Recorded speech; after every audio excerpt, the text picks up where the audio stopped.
Let's begin with the fourth chapter is unlike the first three chapters. The first three chapters are the problem of the individual, how to get over it. In the fourth chapter, here we hear about who is the individual in the context of all of creation. What is the creation? So let me pick up one stanza from Soundarya Lahari that describes the nature of existence, and we will see it as we go along in the chapter, the fourth chapter. The Chaturbihi Shrikandhaihi Shivayuvatibihi Panchabhirapi Prabhinnabihi Shambho Navabhirapi Moola Prakritibihi Chatushchatvarimsha Vasudalagalascha Trivalaya Trirekhabihi Sardham Avacharana Kona Parinataha.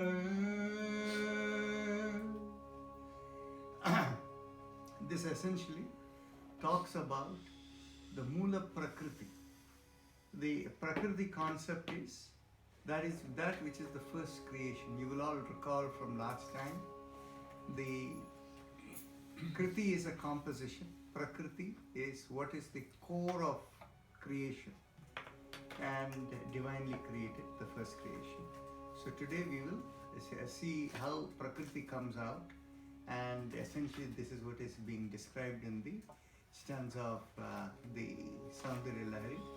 Essentially, in all of creation, 4 anchors are up into the unmanifest Shiva, and 5 are anchored into the downward, into creation. So that's how it is described in Soundarya Lahari.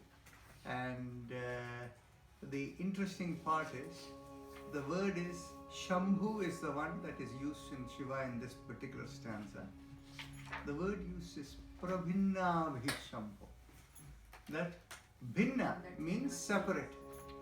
Prabhinna is the Prakrishta means in an inner sense, okay? And so the separation Prabhinnabihi Shambho Navabhirapihi Moola Prakritibihi.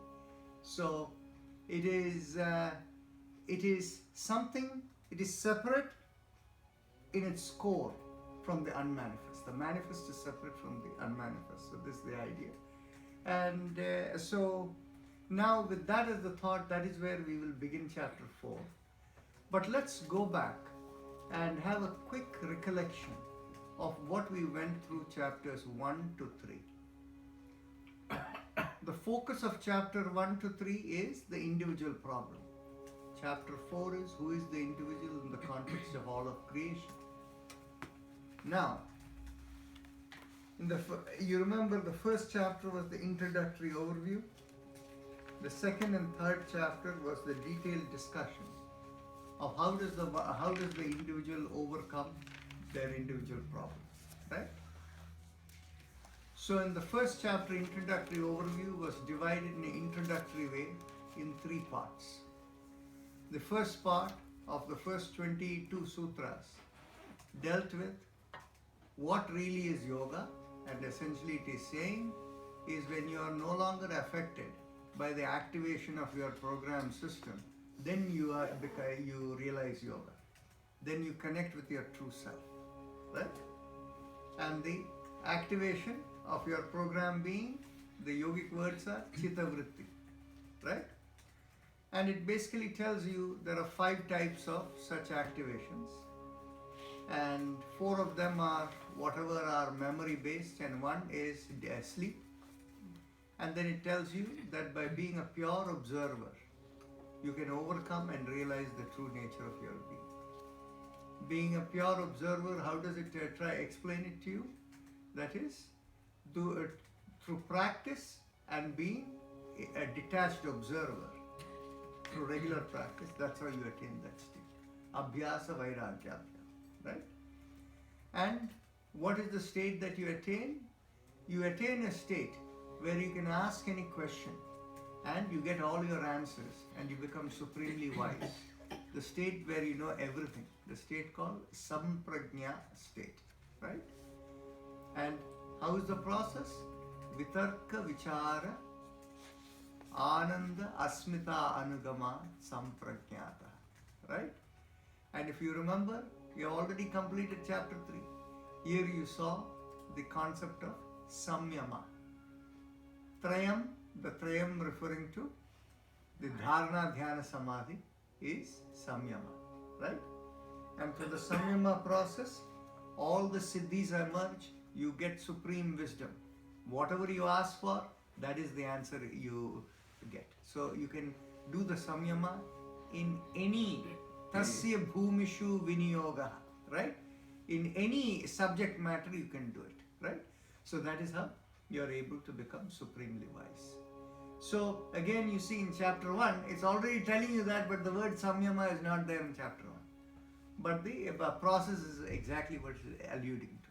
Because terminology comes later, but a generic explanation comes in chapter 1. And it again, after saying that, by the process of being a pure observer, you get all of that. After saying all of that, it very quickly goes and says, don't get confused. This is there may still be programs left within you.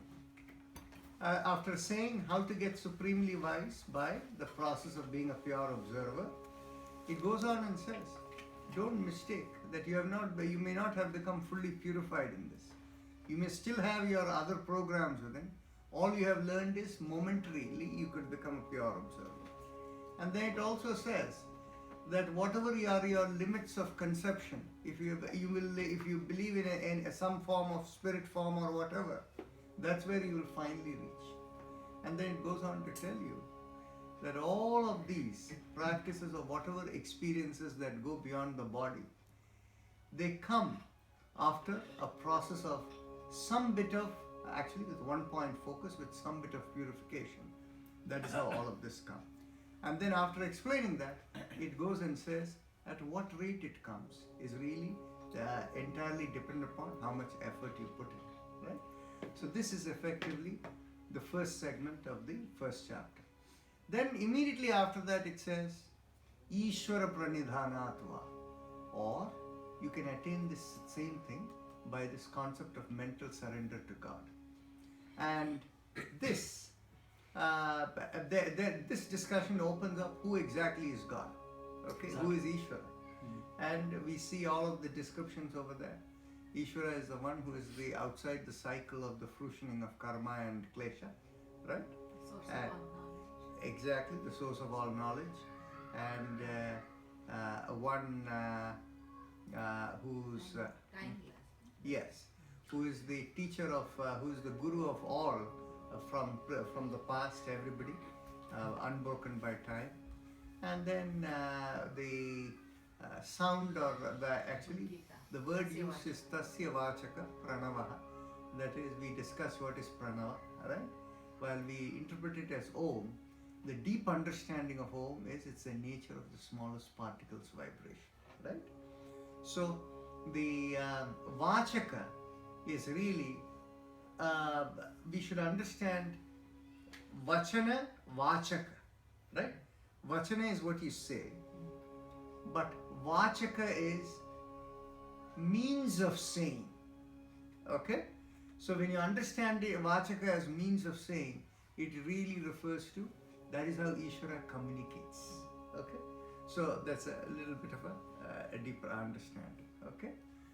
And in all these, they'll say the utterance of Ishvara is Om or whatever.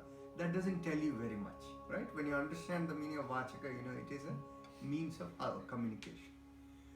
Now, after that is the second part of the first chapter. The third part of the first chapter, now, because in the top beginning you have given a kind of an overview summary. And remember something, when is Patanjali doing all of this?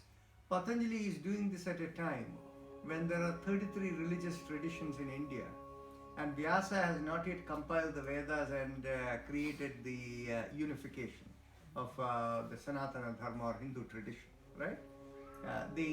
So at that period of time, Patanjali is aware of all of this. So he clearly understands most of the people are belief-based in God. So the role of Ishvara Pranidhana comes right in front. But he's also telling people up front that reactivity is the cause of your trouble. Learn to be non-reactive and be a pure observer. That's how you can realize the true nature. Then after saying all of this, what does he do? The next part he goes on to is makes it little more relevant relative to what people are normally used to. Think of it. You can all relate to this, where you see your see your colleagues and family and friends in the workplace and other places. People are all overwhelmed with their sense of worldly responsibilities to a degree, and different people are at different levels of stress. And some people physically, some people mentally, some people lose their balance. So all the people who have achieved something, fear of losing, all the mental this thing, and so this kind of all of these different kind of attitudinal, mental, behavioral, everything or physical, all these kind of imbalances are covered, and this is how people live. And when people are in such a state, for them to be one-pointed, focused, or being in that pure observer state is impossible. So Patanjali gives the cue. What you need to do is start by focusing on, start by moderation in attitude. So don't react with extreme. You will react because that's the way your nature has been.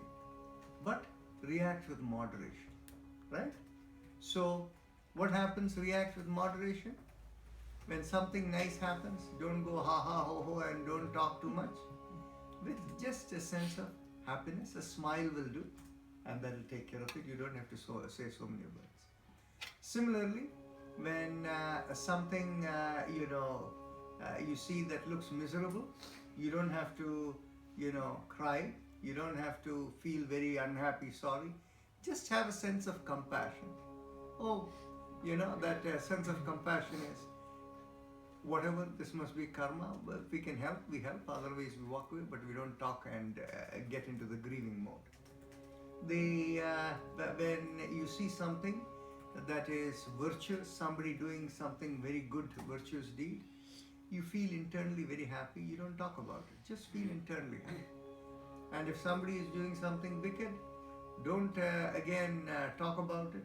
Just internally, just have a sense of indifference towards it, move away from it. You don't need to involve yourself. So this kind of moderation is the first step. And then from this moderation, what happens?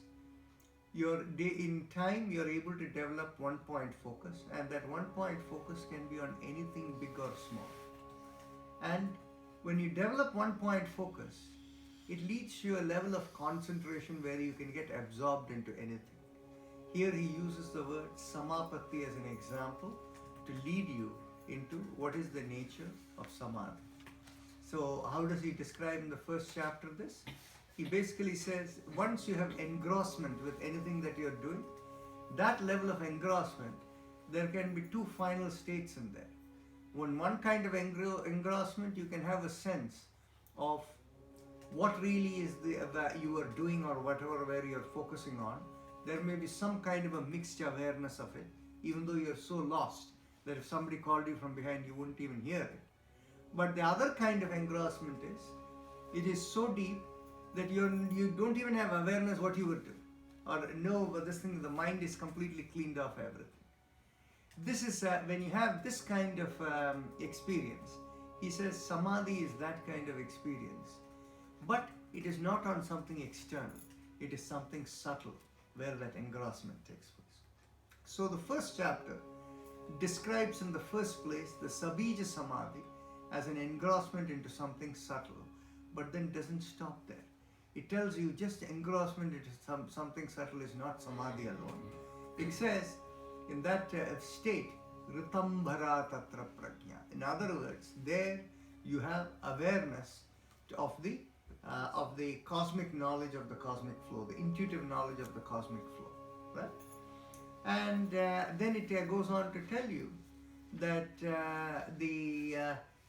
this being able to be in that state of full engrossment is actually a grace of the what is beyond Adhyatma. That means what is beyond the Atma, that is what is beyond the greater divinity. Essentially, it's a grace of the higher divinity that gives you that. And then it goes on to tell you that when you reach a state where you don't need a point of focus in order to attain that, because you are purified to a higher level. That is the state of Nirbija Samadhi.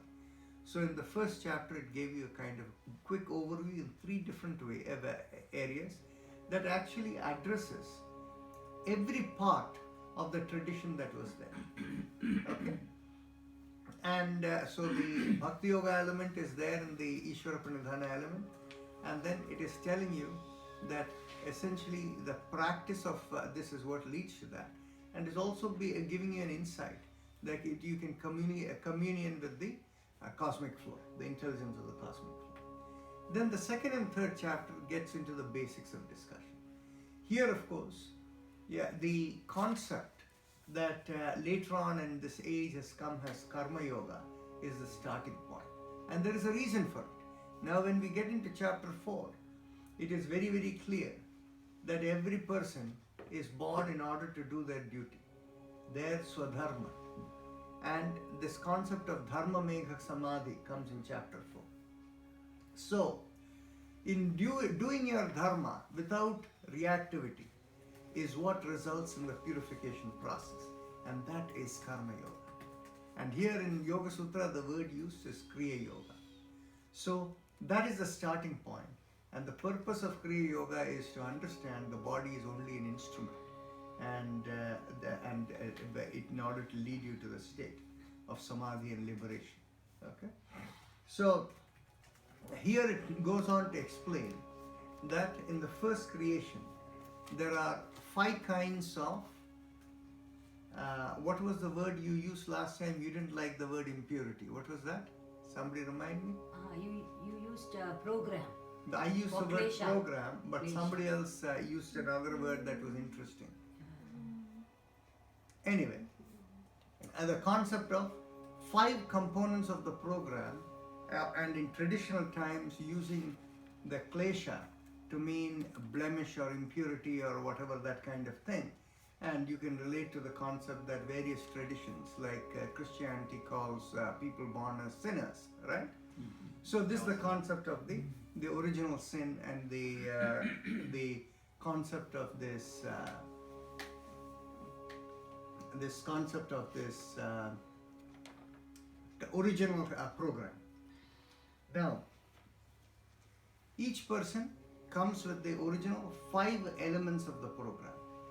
The most important of the 5 elements of the program is the fact that we are not aware of who we are and why we are here, what is the nature of all of existence, and that is called avidya.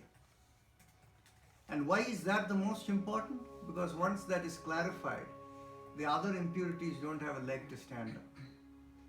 And what are the other 4? The other 4 are bundled into 2 and 2 is one which is called ego, which is the sense of me the experiencer and me the doer, 2 of them. And then 4 and 5 are the role of the mind to classify everything as like and dislike, or attraction and aversions, that kind of a this thing. So these 5 programs are the root basis of the activation of the chitta, or the chitta vrittis, which were mentioned in the first chapter, the first kind, the kind of activations. And when they activate, what do? These 5 programs, when they activate, they create vibrations. The vibrations are, in the common parlance, it is called gunas, the 3 kinds of movement of energy. And in the yogic language, the word that is used is prakasha, kriya, and sthiti, shila. These are the 3 words used for what you would call sattva, rajo and tamo guna. Okay? And from this, so you can immediately relate gunas flowing out of the program elements once energy passes through is what creates activation of the chitta, right?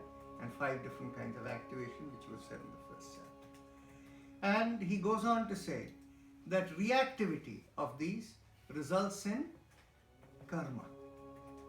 And the karmas can be good or not good, bad. In the sense, the ones that are pleasant memories or pleasant reactions give you pleasant karmas. And ones that have regretful memories give you regretful karmas. And as he goes on to say, even the wise people are, cannot get over this. In fact, particularly the wise people are unable to get over the idea that they are not the doer. The going away of the doership is very, very difficult. And people realize that if they are in this reactive mode, then in which case that becomes the cause of rebirth. And once that understanding arises, which means avidya goes away, then in which case one is completely free from bondage. Then he goes on to explain that this realization happens by crossing 7 boundaries. And the 7 boundaries relate to the 8-fold yoga or Ashtanga yoga. The 8th one being samadhi, you cross 7 boundaries before you reach samadhi. And here you know what the 8 of them are: yama, niyama, asana, pranayama, pratyahara, dharana, dhyana and samadhi. And in the 2nd chapter, he defines for us yama, niyama, asana, pranayama and pratyahara. And as you saw, the greatest amount of discussion was in the area of yama and niyama. And we had the discussion last time. Yama and niyama alone take you the long way. The asana, pranayama and pratyahara are what you would call more technical details. If you can lead your life by being true to your inner awareness, and if you can live a regular life, automatically it enables you to live with moderation in reactivity. So this way, many of us can think in terms of the kind of life many of our ancestors led. They would have a very systematic way of when they wake up in the morning, and they have their ritualistic way where after having a bath they will do some little prayer or whatever. The mind is focused elsewhere beyond the physical world, and then they go about their job and all of these things, and they are very routine based, and they finish their day in the same, and evening again they will do the same kind of thinking about God, the idea that we are beyond, and everything we do, we are just instruments of the divine flow. So once this understanding comes, this body is only an instrument to fulfill the divine flow, and that is why that enables you to keep that routine. Then in which case yama and niyama alone will take you a long way towards the higher state of realization, and the concept actually it will lead you to liberation. And this is where in the niyama the Patanjali makes a statement that it is one of the 5 niyamas is Ishvara Pranidhana, or letting go, to surrender to God. That itself is the driver that leads you to samadhi. He said that over there, right? And you can see over there in the concept of niyama, he starts off by saying that shaucha santosha. Shaucha is cleanliness, santosha is contentment, and then after that the next 3 that he uses are tapas, swadhyaya and ishvara pranidhana is what is niyama, and the tapas, swadhyaya, ishvara pranidhana is what is kriya yoga also, the karma yoga.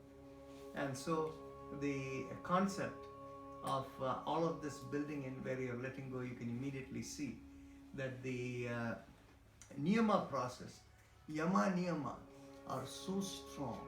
And this is the reason in the Indian tradition you don't see the Hatha Yoga as much in our ancestral this thing. People didn't do Hatha Yoga. It's really more a popular element of the Hatha Yoga that was there. But by keeping regularity in living true to your conscience, people had their way, yama and niyama, took care of many things. Now, asana, pranayama and pratyahara, he goes on to explain, asana is not really physical exercise. Asana is really alignment of the system so that the body can be in perfect peace in whatever position in which it is sitting, right? Unaffected by opposites, mind is steady. That is the real aspect of asana. And the effort made is very little. There is no strain in the body. Pranayama, he tells you, happens after you have attained asana. And in pranayama are threefold in nature: inhalation, exhalation, and retention. And there is a fourth state that goes beyond all of that he explains. And he says this is what purifies the person. That makes one ready for the higher realization. Or this is what clears up the covering of the inner light, as he uses the words. How do we understand this? Again, we can relate it to Kriya Yoga. Only when you are breathing, you are live and kicking. And only when you are breathing, you can fulfill the purpose of for which you are born to the physical body. And when you are able to do that, you purify yourself by the act of whatever comes in front of you. While you are doing this, you are doing your duty and fulfilling. So, pranayama is the purification process, and it is related with the concept of karma yoga, because everything works with it. Now, after this, when he talks about the pratyahara side, he explains to you pratyahara is twofold in nature. It is not withdrawal of the senses. It is withdrawal of the awareness within in order to connect with the senses so that you have supreme control over the senses. There are two sutras mentioned about it, right? And then, what are the nature of this connection with the senses? It's really all in the nature of vibrations. And from here, he goes on to the third chapter, where he is getting into the nature of Dharana, Dhyana, Samadhi. Dharana, Dhyana, Samadhi, what is it? Dharana is the focus on whatever question, whatever thought you may have. And then all the thought gets wiped off in dhyana, where the mind is gone, no mind over there. And from there, when the inner awareness opens out in the connectivity with the cosmic intelligence, that's when samadhi happens. And in this process called samyama, you can go and question anything and everything, and you can have knowledge of all of existence. And you can become supremely wise. In the process, various extraordinary abilities can come to you. You can walk over water's thorns and things like that. You can make yourself invisible. You can have hearing abilities that are extraordinary. You can have whatever abilities, all of these kinds that were discussed, that was all expressed in chapter 3.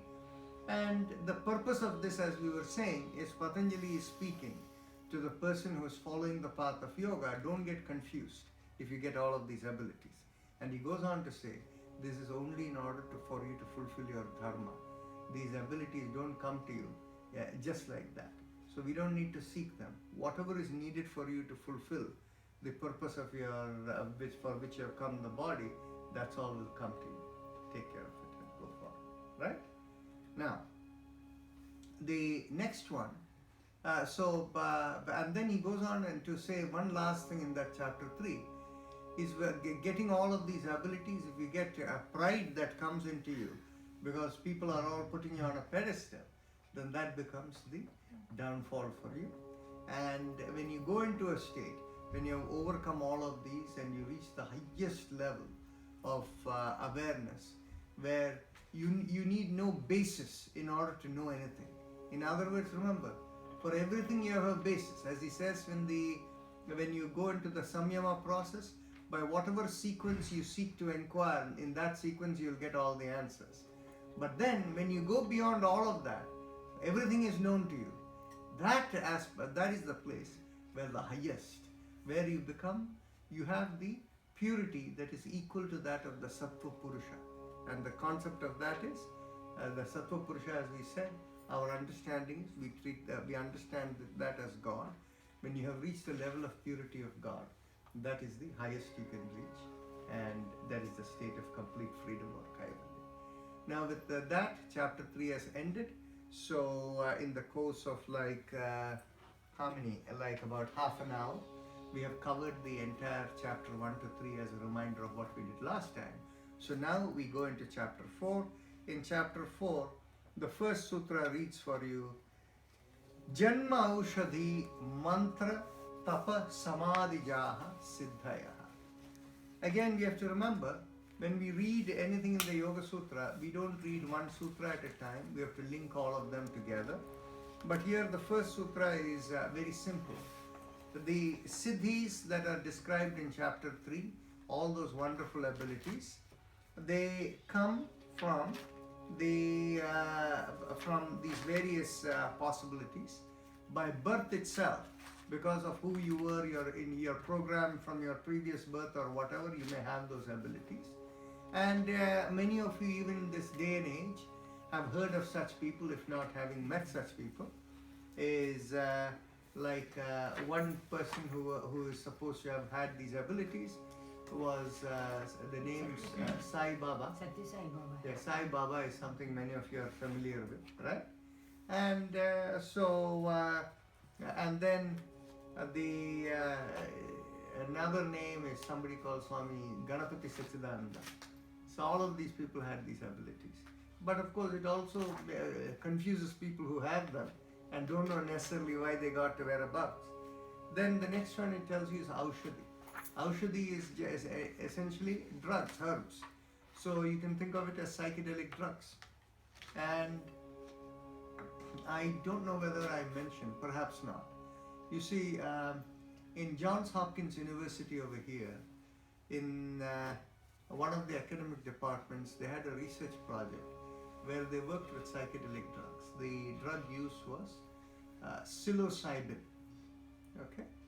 And with this drug, what they really did was, they wanted to test whether this really gave you the out-of-body experiences or deep spiritual experiences, and what it did to people.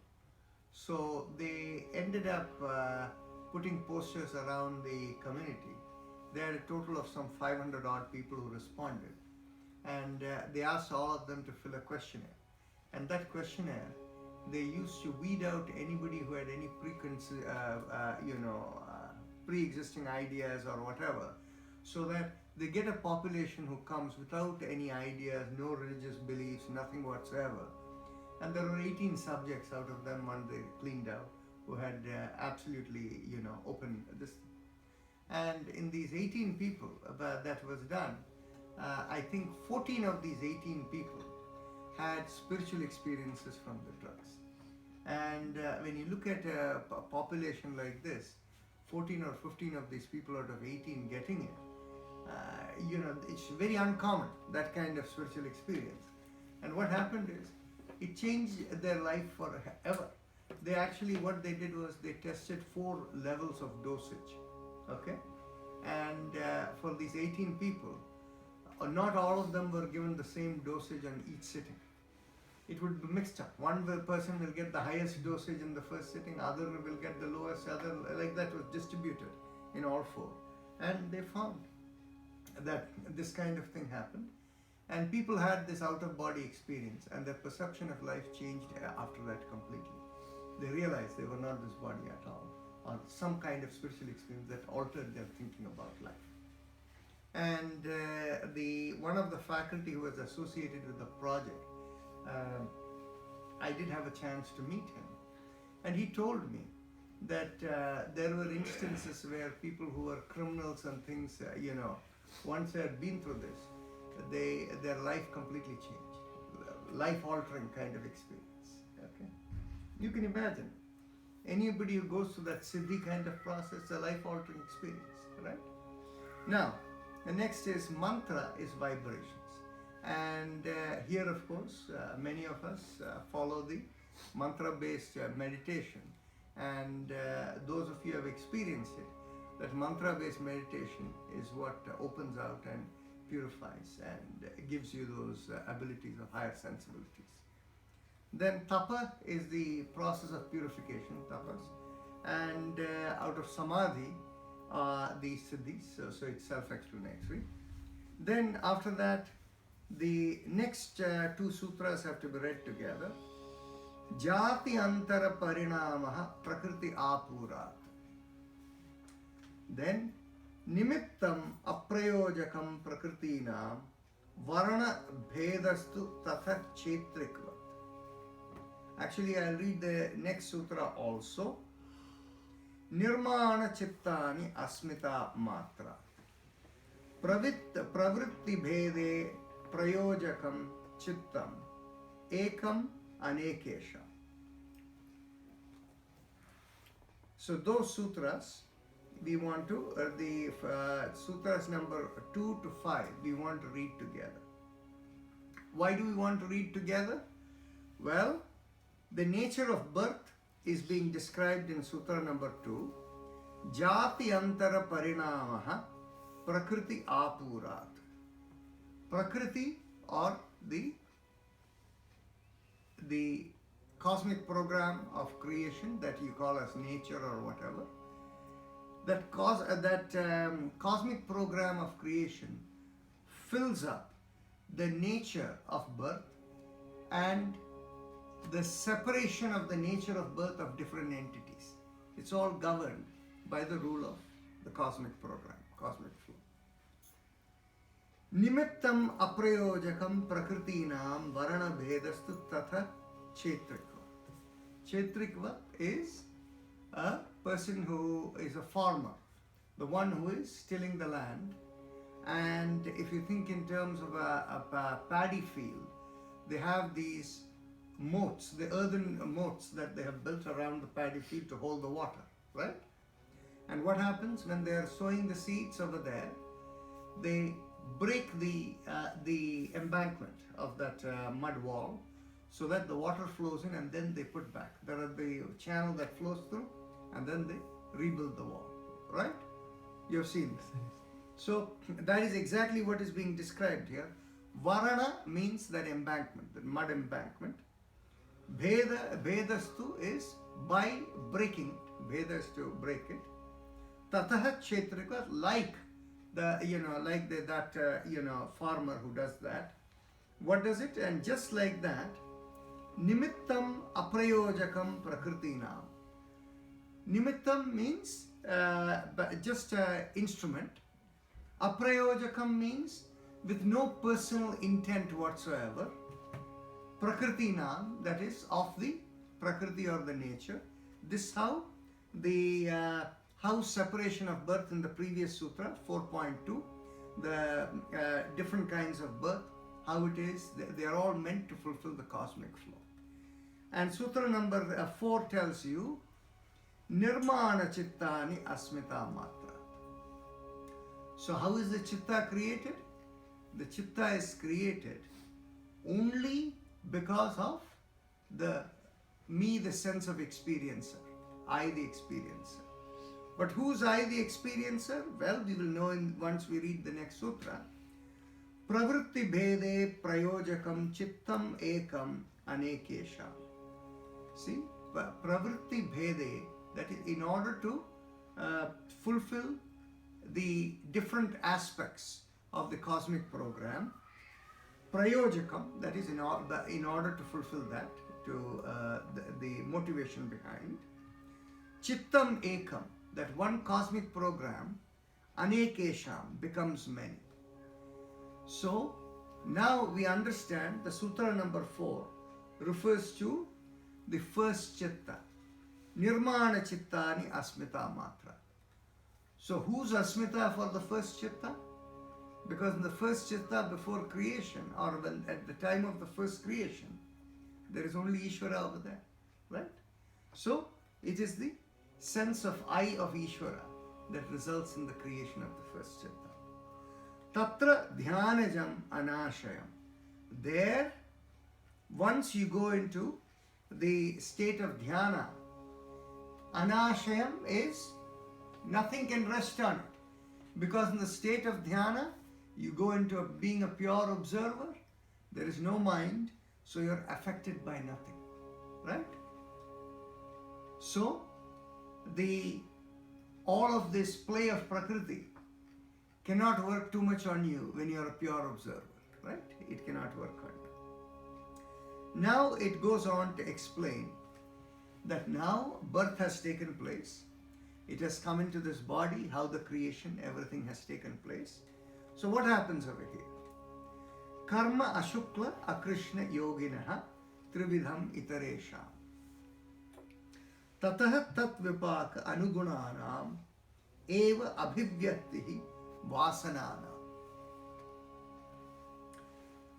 The karmas that are formed by reaction, right? The original one is the klesha or the original program, right? So the karmas are for yogis, there is no karma because they are pure observers, not reacting, accepting as things as they come. So it is ashukla, means not white, in other words, not positive. Akrishna, that is not negative or black, right? Yoginaha, for yogis. Trividham itaresha, it's threefold for all others.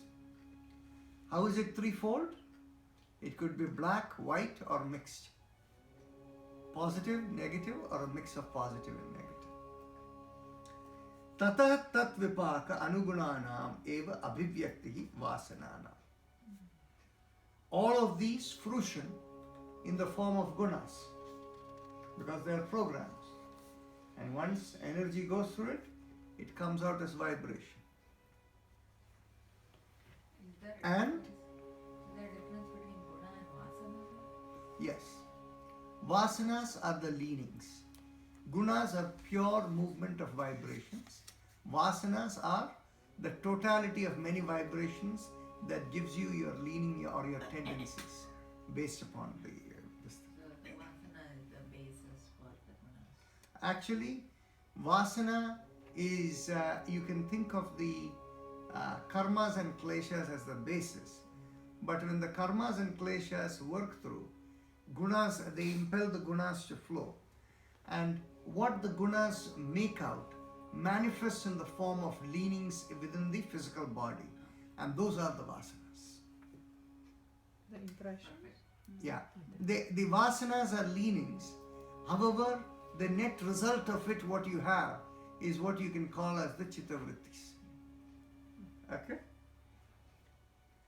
Now, it goes on to basically tells you the in this flow of all of this creation, jati desha kala vyavahitanam api anantaryam smriti sanskarayoho ekarupatvat. And let me read the next sutra. Tasam anaditvam cha avishesho nityatvat.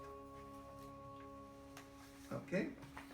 What it's trying to tell us is, even though separated by birth and time and place, that is, jati desha kala vyavahitana, separated by birth, place and time, anantaryam smriti sanskarayoho ekarupatvat, as if it were one, ekarupatvat. Anantaryam is without any interval or for with infinite memory. The memory of the smriti is memory, of sanskara is all those patterns or programs within. All of them are remembered, associated with that one entity. So you can imagine, so if the concept of a soul or one entity, that you can realize from here that the cosmic soul is created from where many multiple souls are created, and each of them carry with them their own program, right? And so as the program unfolds, you create karmas by your own reactivity, but all of those karmas are associated with that one entity or that soul, as if it were all one belonging to that. That's the point being made over here. And so you can understand the concept of the cycle of karma that is coming over here.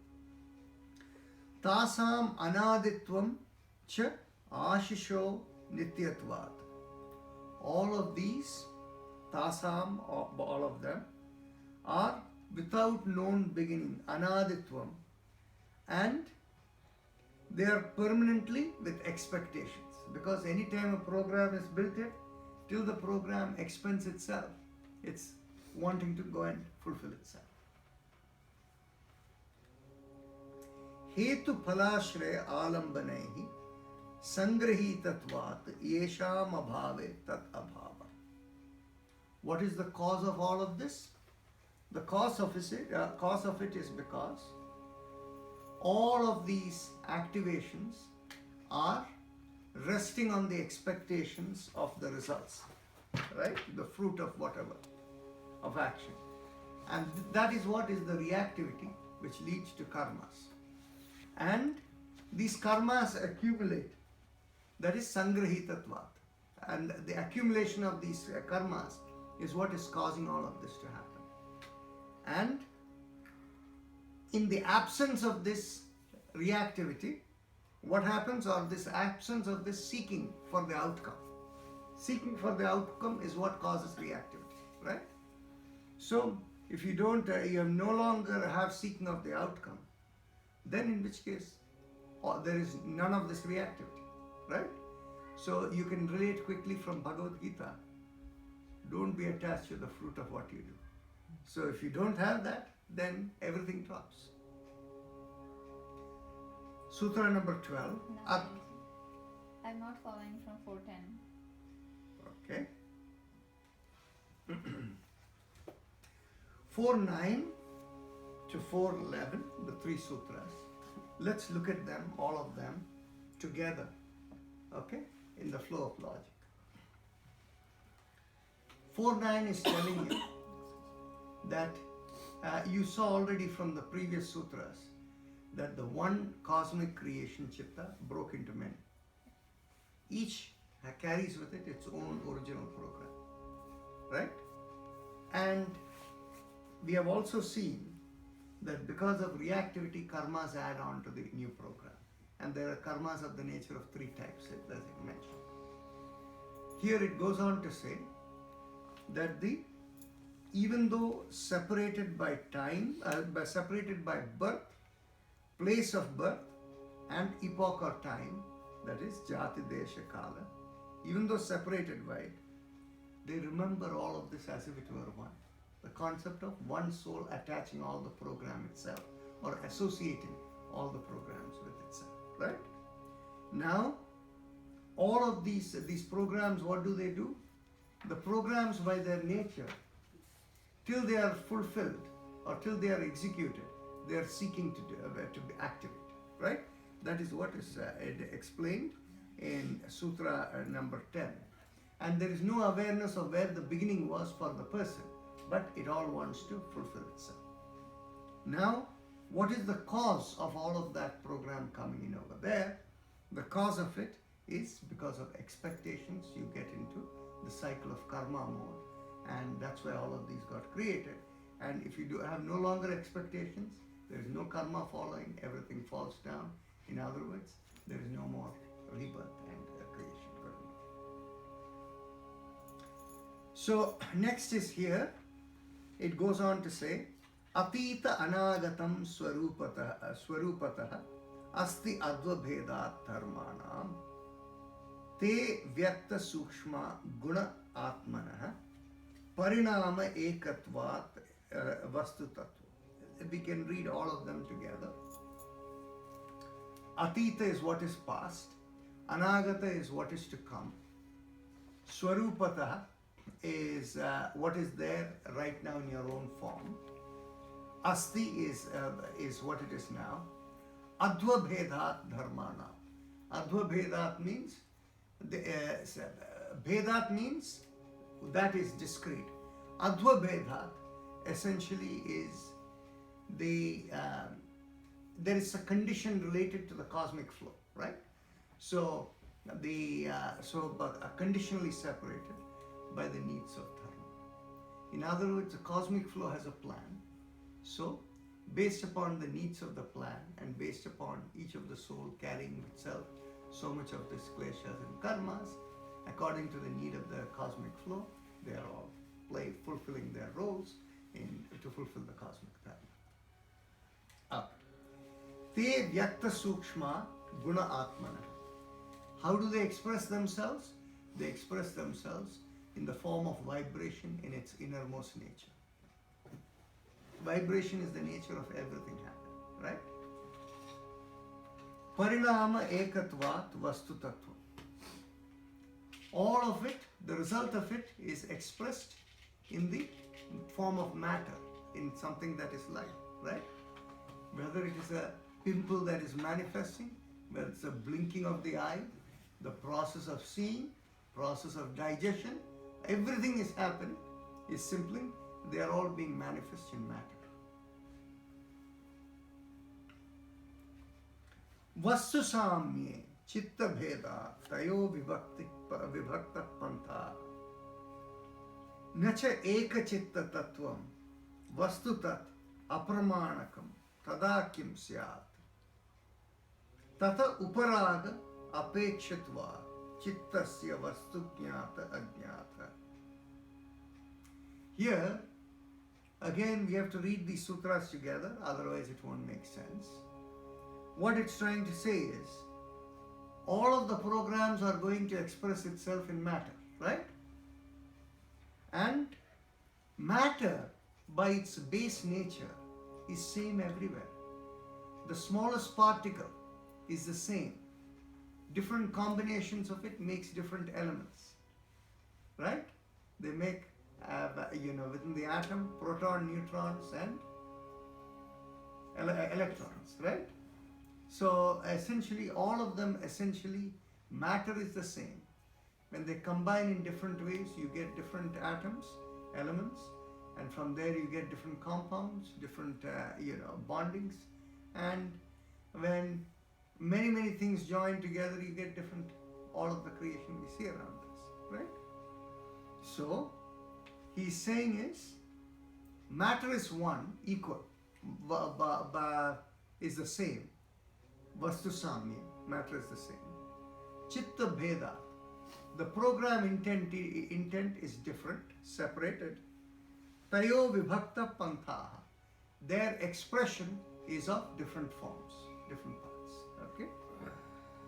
However, by looking at what you see outside, can you truly tell that the matter is different inside? You cannot. That is the point that is being made over there. Nacha eka chitta tattvam vastu tat apramanakam tada kim syat. In other words, when you're looking at anything, you're looking at it with the programmed entity of the chitta. How can you prove that the vastu within it is just one? Cannot. Tata uparaga apekshitvat chittasya vastu jnata ajnata. How people normally understand? The chitta provides the covering for what you observe over there, and of that covering, that is what appears to you as matter, and that's how you know matter. Okay, or not know matter. Sada jnataha chitta vrityaha tat prabho purushasya aparinamitva. The Prabhu is the person. Prabhu, by its definition, is one who creates. The Prabhu, for that Prabhu there is no problem. Because of the Purusha, being the Purusha or the unmanifest cause, unaffected by any of these consequences, the Prabhu has with full awareness, sada jnata, all the time. The person understands that all of this is the chitta vritti. Natatsva abhasam drishyatvat. Now, for the chitta, being caused to see, that is, the chitta in its activation, it is activated, but it cannot know where the source of the activation is. Okay? So nurture swa abhasam drishyatva. By being a pure observer, by being caused to see, the chitta has no self-luminescence or no knowing, what is the underlying source. Eka samecha ubhaya anavadharana. At one time, you cannot know the chitta and the purusha at the same time. The chitta, the program, and the root cause, you cannot know both at the same time because we are all working through the program.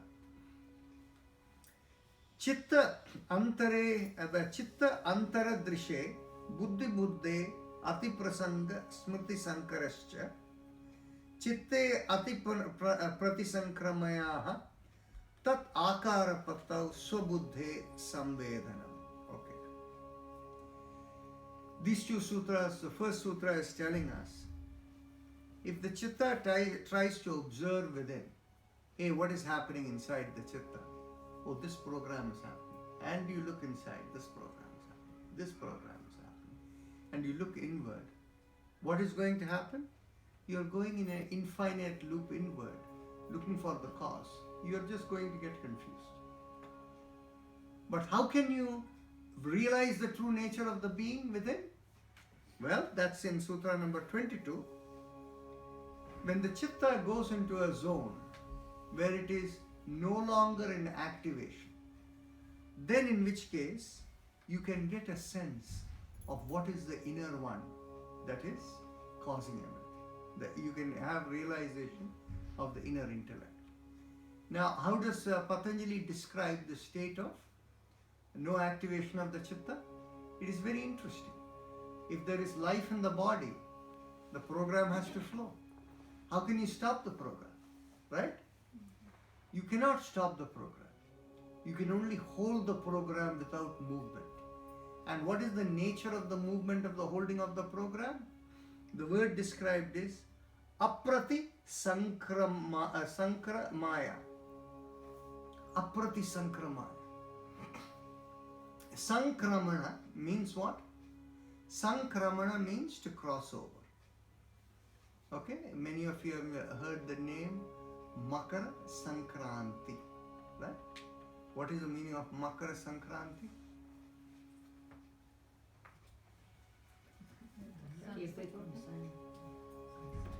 Yes.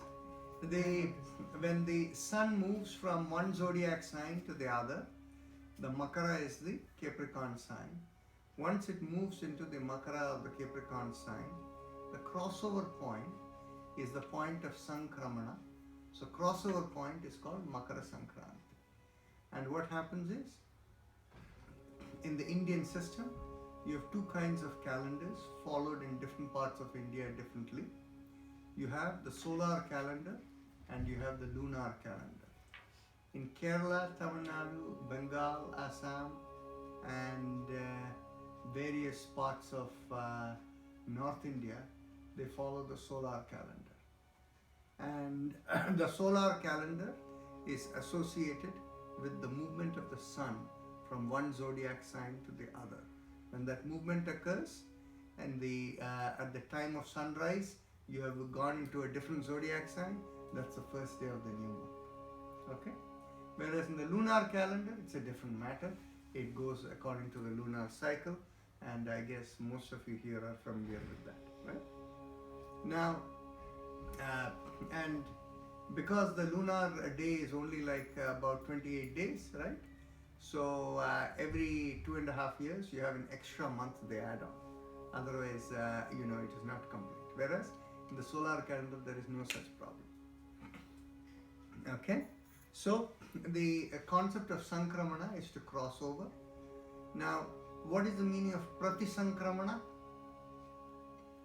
Prati is opposite movement. So you are crossing over and then you are crossing backward, and aprati sankramana. In other words, you are neither crossing forward nor backward. So it is trying to cross forward, it's pulling backward, and it's doing neither of the two. Okay?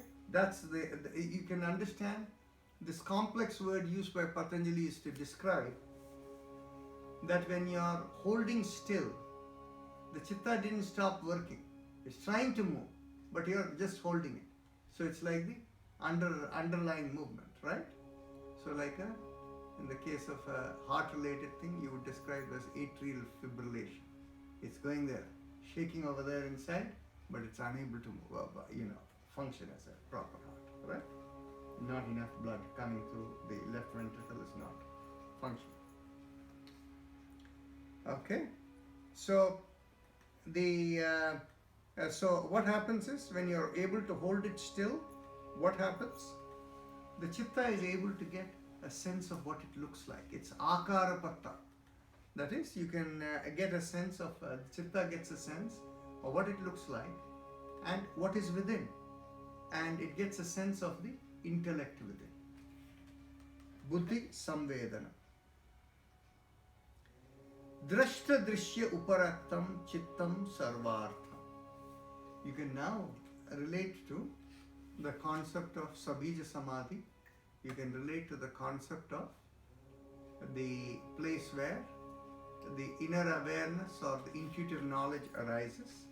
So once it is stilled over there, drashta drishya, whatever it sees, the uparaktam and the covering of that for the chitta, it has full meaning. The chitta understands everything, makes full sense.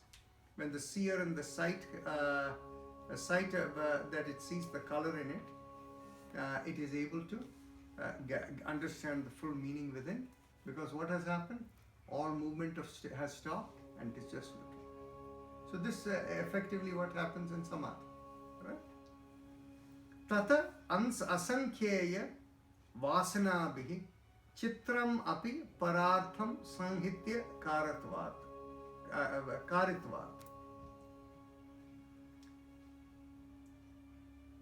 Even though asankhya means innumerable, okay? Even though it has innumerable leanings, vasana, innumerable leanings or programs within, and innumerable impressions, chitrams, api parartham sanghatya karitvat. Okay.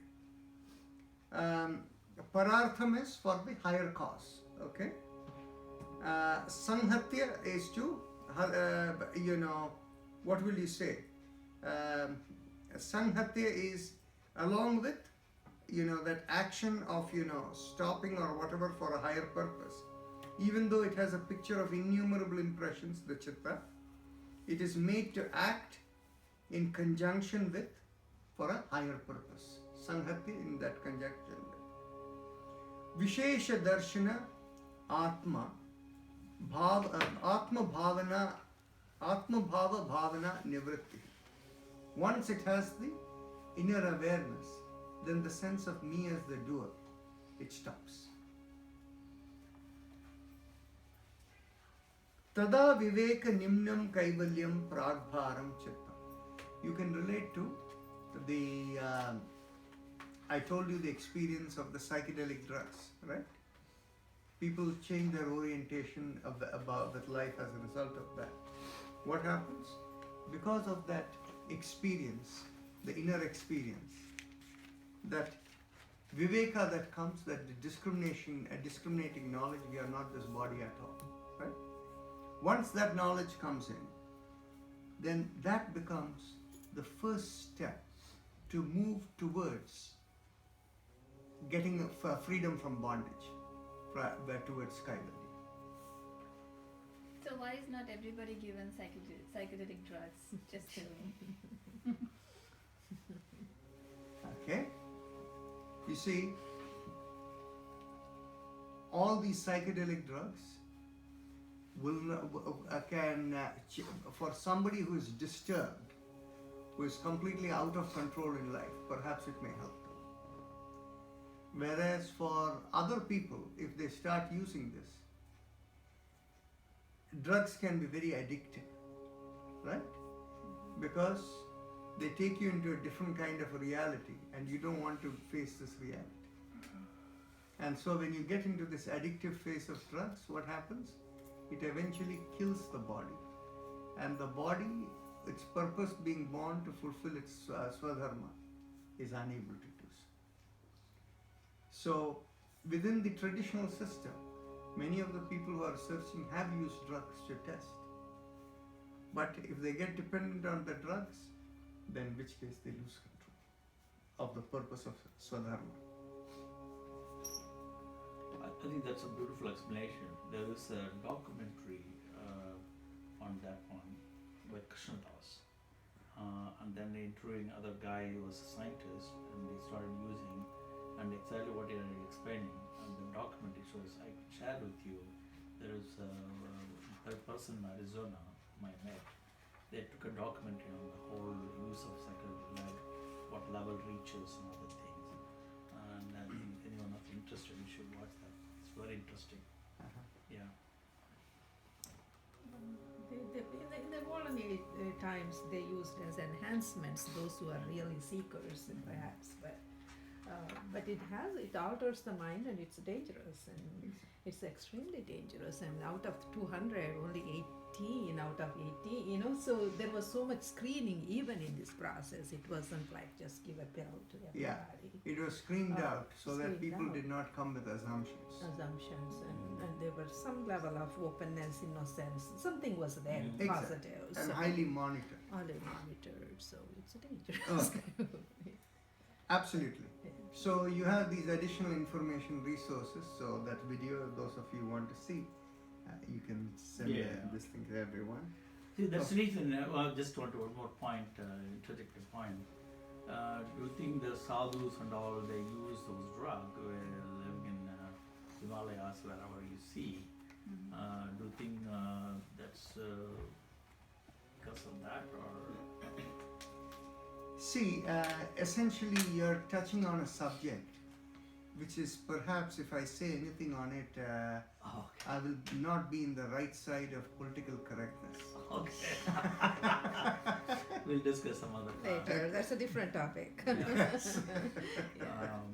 I'm kind of wondering, beyond your go-to-body senses, you may have to use that one. I don't For know. pain, No, they I use don't for think it's pain, needed. and they use for relaxation. The thing is, you see, what happens is... No, some for the depend upon that, they're using it that. Yeah. The key part is if person has learned the ability to do their own one-pointed focus meditation, that meditation itself takes care of everything. It gives you a lot of inner control. You're not dependent on something external.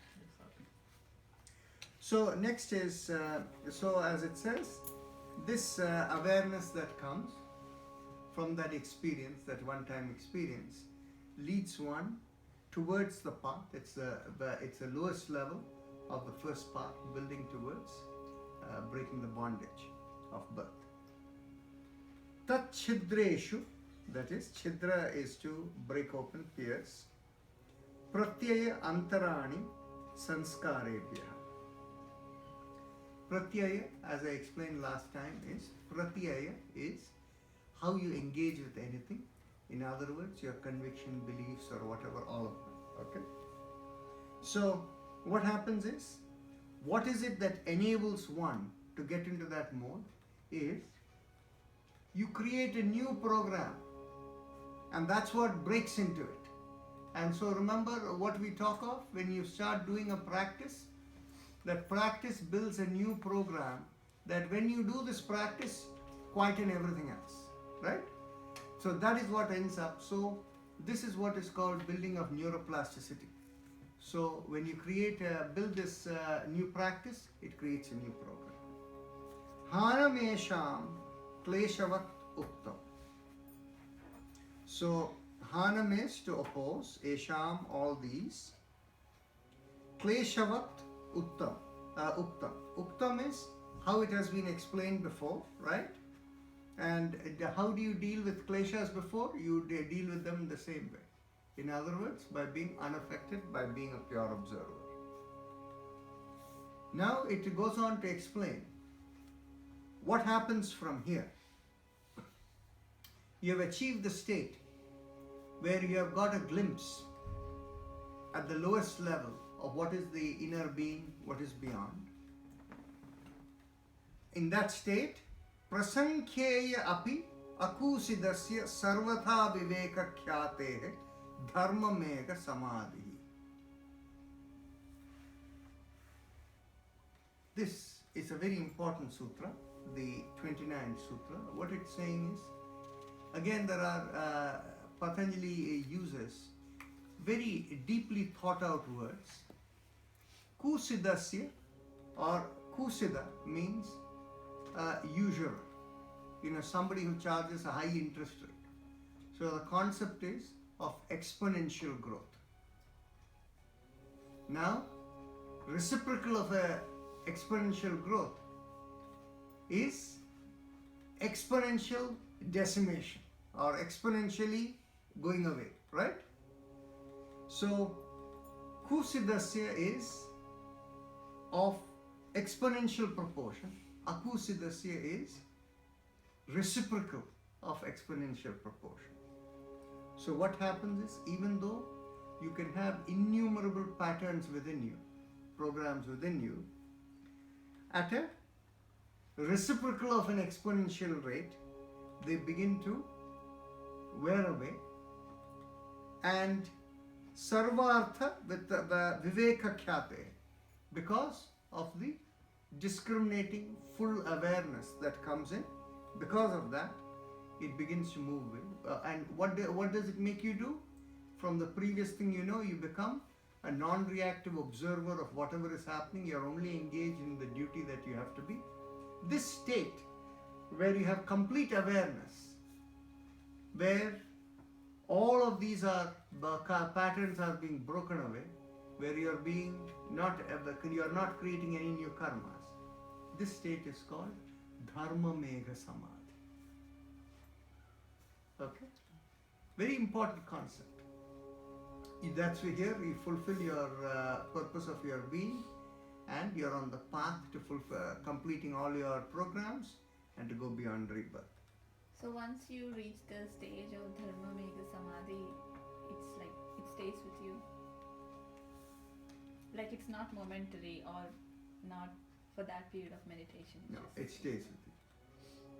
Tata klesha karma nivritti. From that Dharma Mega Samadhi, you are freed of all you have released from all the impurities of the karmas and kleshas. Now we have only 4 more sutras to go to end the chapter. Tada sarva avarana mala apetasya jnanasya anantyat jneyam alpam. Now, tada means thereafter. Sarva avarana mala apetasya. Sarva is all. Avarana is covering. Mala is impurities. Apetasya is reduction. Jnanasya anantyat, with infinite knowledge. Jneyam alpam. What is to be known is very little. So essentially it is telling you have reached the highest highest level of awareness and knowledge, and after all the impurities within you are gone, you realize what is truly to be known is very, very little. With infinite knowledge, you realize what is to be known is very, very little. What is that very, very little that is to be known? We are only an instrument, and we work for the cosmic flow. As long as we do our duty without reaction, there is nothing more to it. Okay, think of how much reactivity and grief we give us for no reason. Tata kritharthanam parinama kramasamapti gunanam. There, kritharthanam is the purpose of actions, right? Tata kritarthanam, that is motivated actions, parinama krama samapti gunana. Okay. Since any motivation behind actions is gone, and the programs and there is the yes, the results of actions and their sequence of gunas end over there, because there is no more fuel to power the gunas. When all programs are gone, there are no more gunas that are going to flow, because the vibrations, the seed for vibrations is programs and the energy behind in the body. But then when the programs are gone, energy can stay, but there is no more vibrations happening to create more worldly elements in there. Then what happens? All that has happened is all the programs are gone, and so the gunas have all ended. There is there is no purposeful motivation remaining anymore. But if there is energy in the body, what is going to happen? Well, Kshanapati yogi parinama aparanta nigrahya krama. Aparanta is the state of anta is the end, paranta is end beyond. Aparanta means essentially that is the end of the physical world, right? Aparanta nigrahya kramaha. Nigrahya means that which does not hold you. Kramaha is sequence. There is no more sequence that is holding you. Non-gathering sequence. So Kshanapati yogi, being a yogi in every moment, results in a non-gathering sequence that ends in the physical world. So it ends in the physical world, but then let's understand what is happening over there. Purushartha shunyanam gunanam pratiprasavaha kaivalyam. So at every moment you are connected as a yogi, right? Kshanapati yogi. By that definition, yogi is connected means to the higher, to the Ishvara, really connected. And Purushartha Shunyanam means the inner being has no more purpose in the body, right? So Purushartha Shunyanam Gunana Pratiprasavaha, all the vibrations have drawn inward because there is no more purpose for vibrations, all the programs are gone. That is the state of Kaivalyam, or the state of supreme freedom. The word Kaivalyam itself we discussed last time, right? That is, you're affected by nothing, you're you alone, right? Detached. Kaivalyam Swarupaha Pratishtha, so you're established in Kaivalyam. Va Chitta Shaktiye iti, or you become one with the Chitta Shakti. So what happens is, when we say that or Chitta Shakti iti, we understand that the two final states that one can be in is that of a Kshanapati yogi, and the other state in which you can be in is, in the final state, you become one with Chitta Shakti. So if that being in its final state remains a Kshanapati yogi and is fully connected into Ishvara, while all other programs are gone, that one transmitter connection into Ishvara stays on. And there you can think of it as the concept of everlasting heaven. Or if it doesn't stay over there, but all the programs are gone, it has completed all its dharma requirements without reactivity, then there is no more seed for a new rebirth. And so whatever is the base particles or the base matter that is there, they all become energy of the cosmos. So Chitta Shakti. So this is how we understand, and that ends the Yoga Sutra.